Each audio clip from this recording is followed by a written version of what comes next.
Clemon beyond the গ্যালারিতে সবাইকে স্বাগত জানাচ্ছি। দেশ বিদেশের খেলাধুলায় সবশেষ খবরের বিশ্লেষণ করতে হাজির হয়েছি প্রতিদিনের মতোই।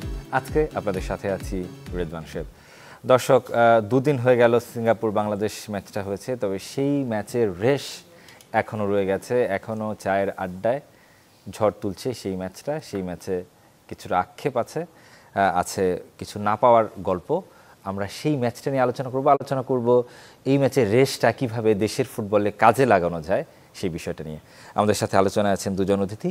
আছেন ফয়সাল আহমেদ ফাহিম, তিনি সেই ম্যাচেরই একজন সদস্য ছিলেন, সেই দলের একজন শুরুর একাদশে না নামলেও আমরা তাকে বদলেই ফুটবলার হিসেবে নামতে দেখেছি এবং তিনি বেশ কিছু সুযোগ তৈরি করেছেন। এবং পাশাপাশি আছেন সেই দলের ম্যানেজার আমির খান। দুজনকেই স্বাগত আজকের এই আয়োজনে। শুরু করতে চাই একটু ফাহিমকে নিয়ে। ফাহিম, যদি বলেন সেই দিনটার অভিজ্ঞতা, ম্যাচের পরের কেমন লাগছিল, ঘুম হয়েছে কিনা ঠিক মতো, এবং অন্যান্য সতীর্থদের সাথে আলোচনাটা কি হয়েছে? আসলে আমরা যখন ড্রেসিং রুমে গেলাম, আসলে আমাদের একটাই আক্ষেপ ছিল যে আমাদের কেন পেনাল্টিটা হলো না। আমরা সবাই ড্রেসিং রুমে এটাই আমরা সবাই, এবং সেই পেনাল্টিটা আপনি ফাউলের শিকার হয়েছিলেন। হ্যাঁ, আমরা ভিডিওটা সবাই দেখতেছিলাম, সবাই আমরা, আপনি কোচ থেকে শুরু করে বলেন আমাদের ম্যানেজার সবাই দেখতেছিল। এটাই আমাদের আসলে অনেকটা খারাপ লাগছে যে কেন এটা পেনাল্টি দিল না আর কি। জি, এর পাশাপাশি অন্যান্য সতীর্থদের সাথে স্পেশালি যদি বলি যে হামজা বা অন্যান্য যারা সমিত সোমদের সাথে কি ধরনের কথা হয়েছে ওই রাতে? আসলে আপনার ফুটবলে তো আপনার হার জিত থাকবেই। সো যে হামজা ভাই আমাদের একটা কথাই বলছে যে সামনে যেহেতু আমাদের অনেক খেলা আছে, সো আমরা এটা হারছি, এটা ফরগেট, সামনে আমরা কিভাবে ভালো করতে পারি এটা নিয়ে যেন আমরা কাজ করতে পারি। জি, একটু আমির খানের কাছে যেতে চাই। আমির খান, আপনি একজন ম্যানেজার হিসেবে আপনি ডাগ আউটেই ছিলেন, আপনাকে বেশ উত্তেজিত লাগছিল এবং এখনও আপনার চেহারায় সেই ধকলটা লক্ষ্য করছি যে এক ধরনের বেদনা। আপনি কেমন দেখলেন এবং বাংলাদেশের ট্রান্সফরমেশনটা আমি যদি বলি যে একটা হাইপ ছিল মানুষের মধ্যে, সবার একটা এক্সপেকটেশন ছিল, সেটা দিন শেষে আলটিমেটলি কিন্তু ফিল আপ হয়নি। ধন্যবাদ, আপনারা আমাদেরকে কল করেছেন, আজকে এখানে আসছি।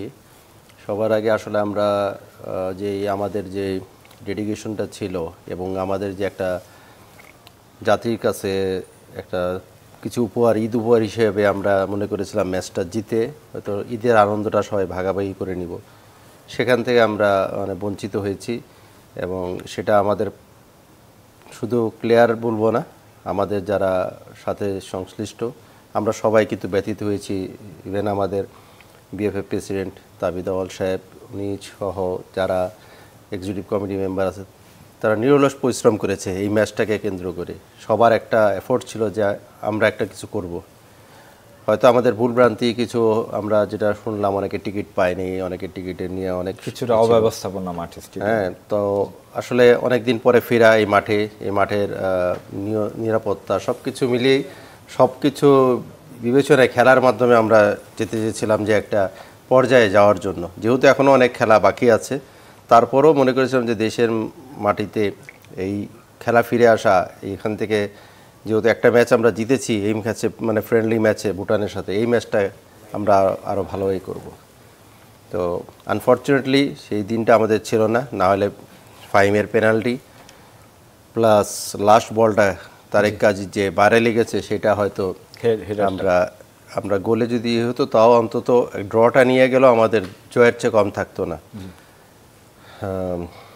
সেটা তো রয়েছে। প্লাস হলো যে আমাদের খেলার যে দিকগুলো আমরা যেটা দেখি যে আমরা যখন টিমটা হয়, আমরা ভুটানের সাথে একটা ম্যাচ খেলেছিলাম, যখন যেহেতু এটার পার্টে আমি টিমের সাথে আসছি, আমরা আসলে লজিস্টিক সাপোর্টগুলা কোচিং স্টাফদেরকে দিই। তো ওনারা যখন যেই টিমটা সিলেক্ট করে সেই টিমের উপরেই আমরা বেস করে আমরা চিন্তা করি যে এইভাবে কাজ করতে হবে আমাদের।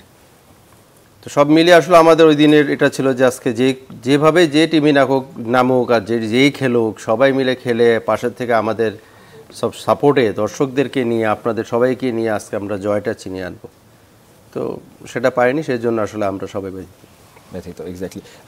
ফাহিম, একটু জানতে চাই, যেটা বলছিলেন যে দীর্ঘদিন পর 55 মাস পর সেখানে এই জাতীয় স্টেডিয়ামে খেলা হয়েছে এবং যে ধরনের জ্যাম-প্যাকড আমরা স্টেডিয়াম দেখেছি সেই অনুভূতিটা কেমন ছিল? খুব আপনার সাধারণত যখন ঘরোয়া ফুটবলে খেলেন এই ধরনের দর্শক দেখা যায় না সচরাচর, যেহেতু একটা ভাইব উঠেছে, আপনাদের প্রত্যাশা ছিল এবং দর্শকদের যে পরিমাণে ইনভলভমেন্ট ছিল সেটা কিভাবে আপনারা এনজয় করেছেন মাঠের মধ্যে খেলে?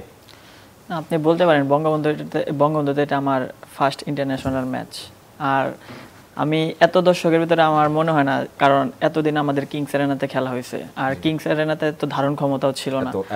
আর আসলে দর্শকদের যে উন্মাদনাটা দেখছি এটা আসলে আমাদের ভিতরে অনেক একটা ভালো লাগা কাজ করছে। আসলে আমরা যদি তাদেরকে একটা জয় উপহার দিতে পারতাম, আসলে আমরা সাকসেস হইতাম যে না আমরা তাদের জন্য একটা কিছু করতে পারছি। সো সামনে যেহেতু আমাদের আরো হোম ম্যাচ আছে, সো আমরা চেষ্টা করব দর্শকদের জন্য একটা ভালো একটা ম্যাচ উপহার দিতে পারি এবং তারা যেন আমাদের সবসময় সাপোর্ট করে যায়। জি, সেই ম্যাচকে সামনে রেখে অক্টোবরে সেই ম্যাচটা আপনাদের হংকংয়ের বিপক্ষে, এবং হংকং সিঙ্গাপুরের চেয়ে যদি র্যাঙ্কিং বলি সিঙ্গাপুরের চেয়েও এগিয়ে এবং তারা ভারতের মতো দলকে তারা হারিয়েছে একই সময় আপনারা যখন খেলছিলেন। হংকংয়ের ম্যাচটা আমি একটু অগ্রিমভাবেই জানতে চাই, আপনাদের আগে থেকেই আপনাদের কি ধরনের চাওয়া পাওয়া থাকবে এবং আপনাদের সেই ম্যাচের কেন্দ্র করে আপনারা বাফুফের কাছে কি চাইবেন? আসলে এই বাফুফের কাছে তো আমাদের ওরকম কিছু প্রত্যাশা নেই, কারণ তারা আমাদের যেভাবে এই একটা এনভায়রনমেন্ট তৈরি করে দিছে, যেভাবে এই তারা দর্শকদের মাঠে আনার জন্য এত তারা কাজ করছে, তাদের অনেক থ্যাংক ইউ। আর আমরা আসলে দর্শকদের কি দিতে পারি এটা শুধু আমরা খেলার মাধ্যমে দিতে পারি। সো আমরা মনে করব যে যেহেতু আমাদের হংকংয়ের সাথে হোমে খেলা, সো আমরা চেষ্টা করব যে যেন ভালো একটা ম্যাচ উপহার দিতে। জি, আমির খান একটু জানতে চাই 70 মিনিটের পরের সেই ঘটনাটা, আপনি বারবার রেফারি যে লাইন্সম্যান ছিলেন তার কাছে যাচ্ছিলেন এবং বদলি ফুটবলার নিয়ে একটা জটিলতা লক্ষ্য করা গেছে এবং প্রায় একটা দীর্ঘ সময় খেলা একটা ইন্টারাপশন হয়েছে, একটা টেম্পোটা সেই জায়গাটা থেকে নষ্ট হয়েছে। কি ঘটেছিল যদি একটু বিস্তারিতভাবে আপনার কাছ থেকে জানতে চাই। অ্যাকচুয়ালি এটা ফুটবলে যারা সবাই সংশ্লিষ্ট, যারা এখানে ওয়ার্ক করে ফিল্ডে, তাদের কাছে এটা একটা কমন, এটা কোনো মানে না, জিনিসটা সবাই জানে যে যখন চেঞ্জিংয়ে যায় এটা স্টিল আপনার মাঠে ঢোকার আগ পর্যন্ত এটা কিন্তু থাকে হলো মানে কোচ বা ম্যানেজমেন্টের হাতে যে আমি কাকে ইনসাইডে দিব। তো সেই ক্ষেত্রে আমরা যখন 2-0 মানে আমরা পিছিয়েছিলাম, তো তখন কোচের প্ল্যানিং ছিল আর একটা যে আমরা তো 2 গোল খেয়ে গেছি, তাহলে আমরা অন্যভাবে খেলবো আর কি, অন্য প্ল্যানে খেলবো। কিন্তু আমাদের দুইটাই হলো যে দুইটাই আলামিন আর মোরসালিনকে আমরা নামাবো, এটাই আমাদের টার্গেট ছিল যে আমরা দুইজনকে চেঞ্জ করব, একটা উইন্ডোতে আমরা দুইজনকে চেঞ্জ করব। কারণ তার আগেই আমরা ফাহমিদুলের চেঞ্জে ফাইম গিয়েছে, আর হাফ টাইমের সময় যেখানে কোনো উইন্ডো ইউজ হয় না সেখানে অলরেডি কাজেমের জায়গায় আমাদের ইমন চলে গেছে। তো সবই কিন্তু অ্যাটাকিং, আমরা 1 গোলে পিছিয়ে আছি। আমরা সব তখন যে অ্যাটাকিং মুডটাকে আমরা আনতে চাচ্ছি এবং যেটাতে আমরা ফল পেয়েছি, উনি কোচ ওনারা ভালো বলতে পারবে, কারণ ওনারা তো এটা সাজিয়েছিল এবং পরে দেখলাম যে এইটা যদি আমার মন থেকে আসছে যদি আমরা আগে করতাম তাহলে আরও ভালো হতো। তো যেটাই করেছে আগে হলে বা পরে সেটা তো এখন বলতেছি। তো ওইটা ছিল ওই সময়টায় ঠিক 74 মিনিট সামথিং। তো আমি যখন আমরা গেছিলাম তখন আমরা চেঞ্জে গেছিলাম, যে কোচ তখন বলেছিল যে তুমি মোরসালিন যাবে, ইন করবে, সাদ আউট হয়ে আসবে। তো সেম যখন আমি গেছি, তো আমরা প্রথম খেলার আগে ওই কার্ড যখন দেয় আমাদেরকে, তখন কার্ডে মানে 5টা কার্ড দেয়, 5টা কার্ড থাকে চেঞ্জিং কার্ড। তো 5টা কার্ডের মধ্যে অলরেডি আমরা 2টা কার্ড ইউজ করছি। 3 নম্বর একটা কার্ডের মধ্যে লেখা ছিল ওই তারেক কাজী, ওর কলার বোন উঠে যায়। তো আমরা ফার্স্টে কলার বোন তার উঠে গেছিলো, কিন্তু সেটা ডিসলোকেটেড হয়ে গেছিলো, তাকে আবার করে সে হয়েছে। তখন তারেক কাজীর জায়গায় আমরা তাসকে দিচ্ছিলাম, তো ওখানে ওইটা লেখা হয়েছে।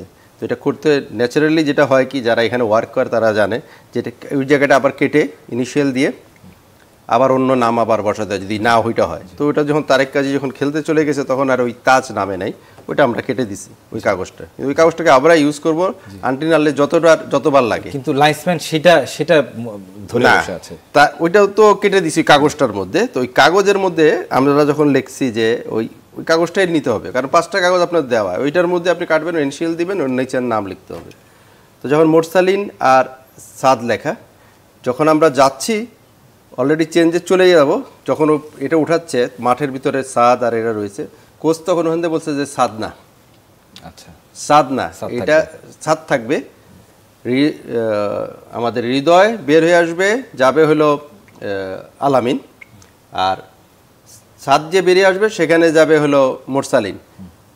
তো সে বলছে সাদ যাবে না, সাদ অফ মানে সাদ থাকবে হৃদয়ের জায়গায় মুরসালিন না, তপুর মানে জুনিয়র তপুর জায়গায়, আহাত তপুর জায়গায় যাবে মোরসালিন। তো সেখানে 22 আর 7 বের হবে, 22 তো সাদ ছিল। তো ওখানে তখন আমরা 22কে কাটেছি। তো ওই কাগজটার মধ্যে ছিল হলো ফার্স্ট তারেক কাজী তাজ, ওটা হলো প্রথমে একদম 26 মিনিট মানে ফার্স্ট হাফের সময়। সেকেন্ডে যখন হয়েছে, ওখানে হয়েছে যে ওই কাগজটার মধ্যে লিখতে হবে, ওখানে 3 বার হোক 4 বার হোক, ওই কাগজটাই। আরও কাগজ আছে, কিন্তু কাগজ হলো 5টা কাগজই দেয়, ওটা আবার ফ্রেশ কাগজ দেয় না, কিন্তু খেলার আগে আপনাকে 5টা কাগজ দেবে, আপনি ওটার মধ্যে করবেন। তো ওখানে আবার কাটে রাখা হয়েছে যে 2 আর 7, মানে 22-এর জায়গায় 2 আউট 7 ইন। হ্যাঁ, তো ওইখানে 22 করে ফেলে, 2কে যেহেতু 2 ছিল, ওখানে 2-এর জায়গায় মানে 0 করে 2 আর 7 করে দেওয়া হয়েছে, দিয়ে করা হচ্ছে। তো ইনিশিয়ালও দেওয়া হয়েছে। ও বলতেছে যে না, তোমরা একটা উইন্ডো করবে, পরের উইন্ডোতে তোমরা এটা আনো, তোমাদের তো উইন্ডো আছে, তোমরা। আমি এটার সাথে তো এখানে আমাদের 3টা প্লেয়ার, আমাদের 2টা কার্ড আছে আমাদের হাতে, আমরা একটা কার্ড আমরা রাখছি হলো পরে লাস্টে যে কোনো প্লেয়ার চেঞ্জ করব যে কোনো সময়, যেটা ভুটানের সময় আমাদের সমস্যা হয়েছিল, আমরা 10 জন নিয়ে 9 মিনিটের মতন খেলেছি, যেখানে ভুটান 2টা স্কোপ পেয়ে গেছিল। তাই আমি বলছি যে দেখো, তুমি তো 4th রেফারি, 4টা ছিল ফিলিপাইনের রেফারি।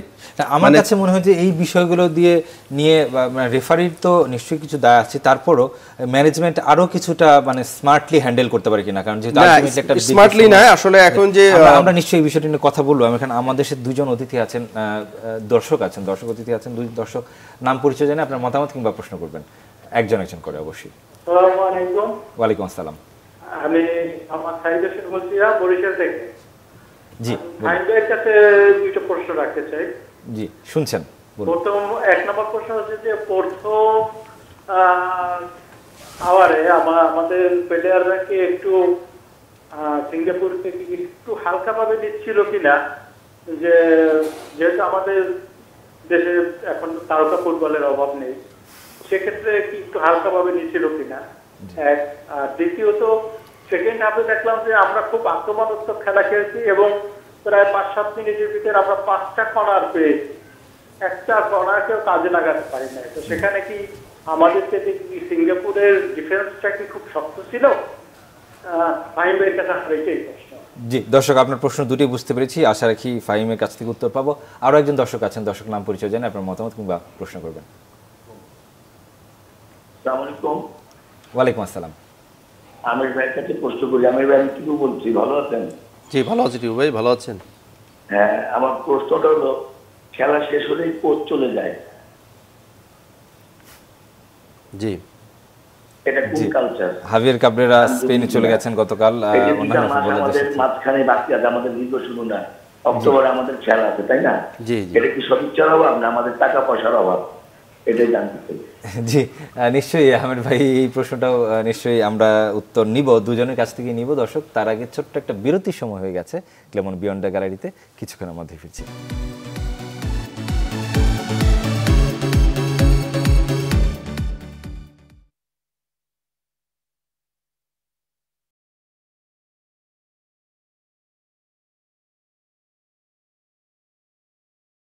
ফ্রেশটা কীভাবে ফুটবলে কাজে লাগানো যায় সে বিষয়টি নিয়ে ফাহিম, আপনার কাছে 2টি প্রশ্ন ছিল দর্শকের। একটি হচ্ছে যে সিঙ্গাপুরকে হালকাভাবে নিয়েছেন কিনা, এবং অন্যটি হচ্ছে যে এই দলটা ডিফেন্সকে অনেক বেশি স্ট্রং ছিল কিনা, এতগুলো একসাথে ব্যাক টু ব্যাক কর্নার পাওয়ার পরও গোল করতে পারেননি।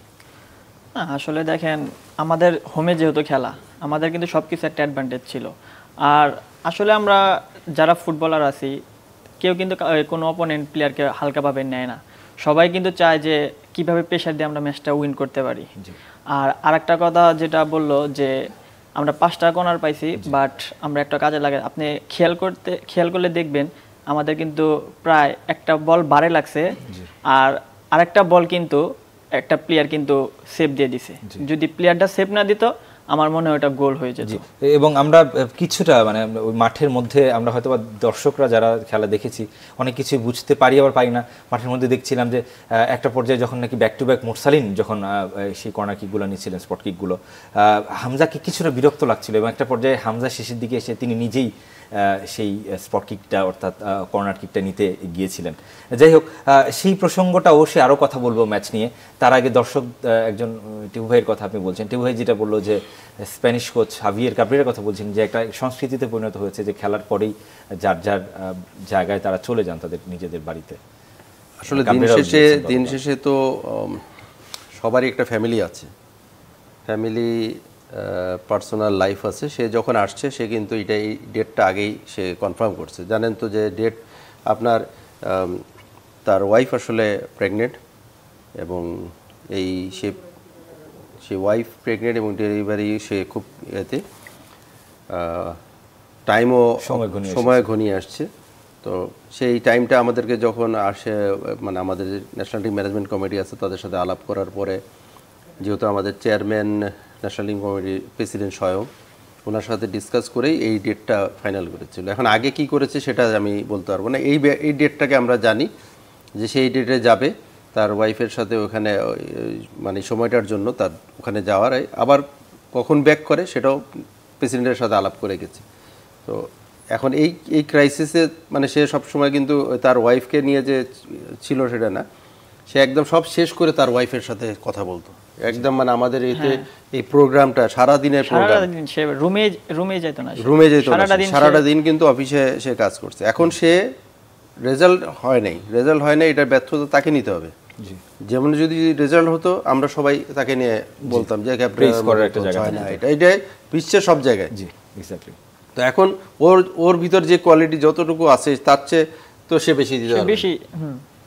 এটা তো মানে তারপর কিছু বিষয় তো প্রশ্ন এটা সবার ব্যাপারে আছে, মনে করে এটা আমার ব্যাপারে থাকবে, ফাইনাল ব্যাপারেও থাকবে। সমালোচনা উঠেছে কিছু, যেমন ভুটানের বিপক্ষে ম্যাচে যে ধরনের একাদশ আমরা খেলতে দেখেছি এবং অন্তত জামাল ভুঁইয়ার জায়গাটা থেকে আমরা জানি তিনি অধিনায়ক এবং ভুটানের বিপক্ষে ম্যাচে তিনি একটা হয়তোবা তিনি পুরো ম্যাচ খেলার জন্য তার অবস্থা নেই, তিনি যতটুকু ম্যাচে খেলেছেন মানে এই ম্যাচটাতে তাকে নামানো যেত কিনা, এবং তিনি যেহেতু স্পট কিকে মোটামুটিভাবে বেশ স্ট্রং সেই জায়গাটা থেকে সেটা মানে আমার যেহেতু আমি একটা দলের সাথে টিমের সাথে আছি, আমার সাথে এখানে আমাদের যে স্কোয়াডটা আছে এই আমরা যে প্রায় আমাদের 40-50 জনের একটা স্কোয়াড, আমরা কিন্তু অলওয়েজ এখানে ওঠানামা করছে, 2-1 প্লেয়ার ইন করছে, নতুন আবার যাচ্ছে। তো আমরা কিন্তু সবাই একটা চেনের মধ্যে আছি। তো কখনো এর মধ্যে থেকে 26 জন আসে, লাস্ট মোমেন্টে 23 জন হয় এবং বেস্ট 11-এ 11 জন নামছে। তো আমরা সচরাচর যেটা হয়, যেটা আমার ব্যক্তিগত যে উইনিং কম্বিনেশন আমরা চেঞ্জ করি না, কিন্তু সেটার জন্য যে আমি কোচের সাথে নাই বা আমি টিম ম্যানেজমেন্টের সাথে নাই, আমি কোনো ব্যাপারে তাদের ইন্টারফেয়ার এগুলোর মধ্যে করি না, যে এটার কোচিং সাইডটা তারা দেখে। তো স্বভাবতই যখন টিম ঘোষণা করার পরে আসছে যে আমি যখন লিস্টটা আমরা দেখতেছি তখন আমি নিজেও কিছুটা সারপ্রাইজ হয়েছিলাম যে ঘটনাটা কি। তারপরও যেহেতু আমার পুরা কনফিডেন্স ছিল যে আজকে আমরা ম্যাচটা জিতবই, সেজন্য আসলে নিজের কাছে মনের কাছে অনেক খারাপ লাগেছে যে আমাদের যেই খেলুক সে তো আসবে।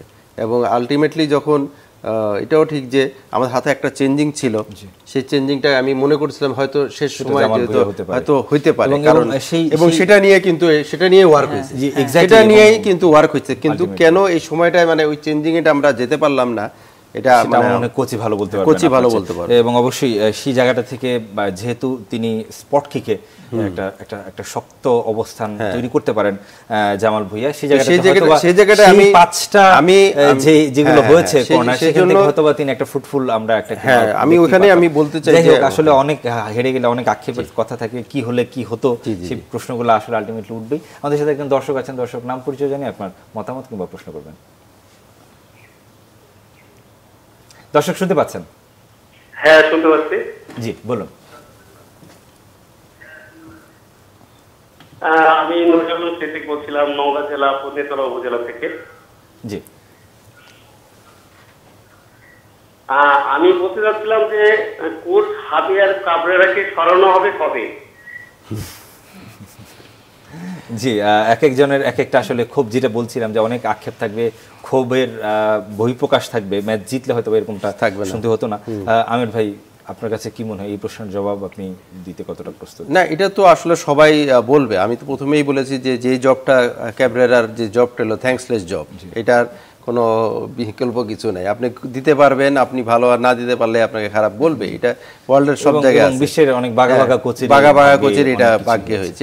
এটা বলার কিছু না। আমাদের এই ব্যাপারটা কোচ নিজে প্লাস হলো আমাদের ম্যানেজমেন্ট যেটা আছে তারা এটা ব্যাপারে ডিসাইড করবে। জি, একটু ফাইমের কাছে যেতে চাই। ফাইম, যারা প্রবাসী ফুটবলার যারা রয়েছেন বা বাংলাদেশি বংশোদ্ভূত যারা ফুটবলার রয়েছেন, তাদের খেলা কেমন দেখলেন, এবং তারা আসলেই মানুষ যেভাবে চিন্তা করে তারা আসলেই দেশের ফুটবলটাকে ততটুকু দিতে পেরেছে কিনা আপনি মাঠে থেকে কি? না, আপনি এই খেয়াল করলে দেখতে পারবেন যে হামজা ভাই আসার পরে এই ফুটবলটা কিন্তু চেঞ্জ হয়ে গেছে। মানুষের ভিতর যে একটা ফুটবলের যে একটা উন্মাদনা, এটা কিন্তু সবার ভিতরে আপনি দেখতে পারতেছেন। তারপরে আপনি বলেন আমাদের সমিত সোম আসাতেও কিন্তু মানে যার যার যেটা প্রত্যাশা ছিল সবারই পূরণ হয়েছে। আপনি ফাহমিদুলের বিষয়টা দেখেন, সবাই কিন্তু অনেক করে চাইছে, দিন শেষে কিন্তু সেটা ফুলফিল হয়েছে। আর সো আমি মনে করি যে আমাদের যেহেতু একটা ম্যাচ গেছে, আর যেহেতু সমিত ভাই উনি আমাদের সাথে একটা ম্যাচ প্রথম খেলছে, ফাহমিদুলও এটা 2টা ম্যাচ চলতেছে। সো আমি মনে করি সামনে যখন আরো খেলবো আমাদের টিমটা আরো মোর স্ট্রং হবে আর কি। জি, অবশ্যই সেই প্রত্যাশা আমাদের থাকবে। আমার ভাই, আমরা যেটা বলছিলাম, খুব সময় খুব অল্প, এই রেসটা ক্লাব ফুটবলে কিভাবে কাজে লাগানো যায়? আপনি নিজে একটা ক্লাবের স্টেক হোল্ডার হিসেবে। হ্যাঁ, সর্বোপরি যে জিনিসটা আমাদের জন্য এখন যে দর্শক আর যারা আমাদের ফুটবল নিয়ে ভাবতেছে, সব কিছুর আগে আমাদের এই ক্লাব স্ট্রাকচারটা যদি ডেভেলপ না হয়, এই ক্লাব লিগে যারা পারফর্ম করে এখানে, এদের সাথে যদি আপনার হামজাটা তো মানে এখন অকল্পনীয়, ওই স্ট্যান্ডার্ডে যাওয়া হলো আমাদের জন্য চিন্তার বাইরে। অ্যাজ লাইক ফাহমিদুল যে মাত্রায় খেলে, সেই রকম মাত্রার লিগে যদি আমরা স্ট্যান্ডার্ড না আনতে পারি, তাহলে আপনি যতই ভালো মানের প্লেয়ার আনেন, আপনি অন্য প্লেয়ারকে ওই লাইনে দিতে পারবেন না। আমাদের মাঠের প্রবলেম আছে, আমাদের ক্লাবগুলার স্যালারি, আমরা স্ট্রাকচার, এগুলো অনেক অভাব। যেখানে আপনি একটা প্লেয়ারকে আপনি কনফিডেন্স দিতে পারবেন না যে তুমি মাস শেষ হলে তুমি এটা পাচ্ছ, তুমি সপ্তাহ শেষ হলে এটা পাচ্ছ, যেখানে হামজারা প্রতি উইকলি টাকা পাচ্ছে, সেখানে আমাদের ছেলেরা বছর ঘুরলেও তার বছরের টাকা পায় না। জি, আমি যে ক্লাব আছে, আমার ক্লাব নিজে স্বয়ং আমরা এখন পর্যন্ত দিতে পারছি না। এটা তো আমাদের মানে আমরা তো ওইভাবে ওই স্ট্রাকচারে তৈরি হইনি। এবং মানুষের দ্বারা গেলে এখন মনে করেন যে কিছুটা হামজা ক্রেজ আসছে, যে আমার দীর্ঘদিনের আত্মীয়, আমার খবর নাই, সেও আজকে খবর নিচ্ছে। অবশ্যই, মানে এই ব্র্যান্ডটাকে কাজে লাগিয়ে কিভাবে ঘরোয়া ফুটবল কিংবা ক্লাব ফুটবলগুলো মানে আরো বেশি তাদের নিজেদেরকে মেলে ধরতে পারে, অবশ্যই সেদিকে ক্লাবগুলোরও নজর রাখতে হবে, পাশাপাশি এই ব্র্যান্ডটাকে কিন্তু ফুটবলের বাহুফেরও কাজে লাগাতে হবে। শেষ করতে হচ্ছে ক্লেমন বিয়ন্ড দ্য গ্যালারি। ভালো থাকবেন, সুস্থ থাকবেন সবাই।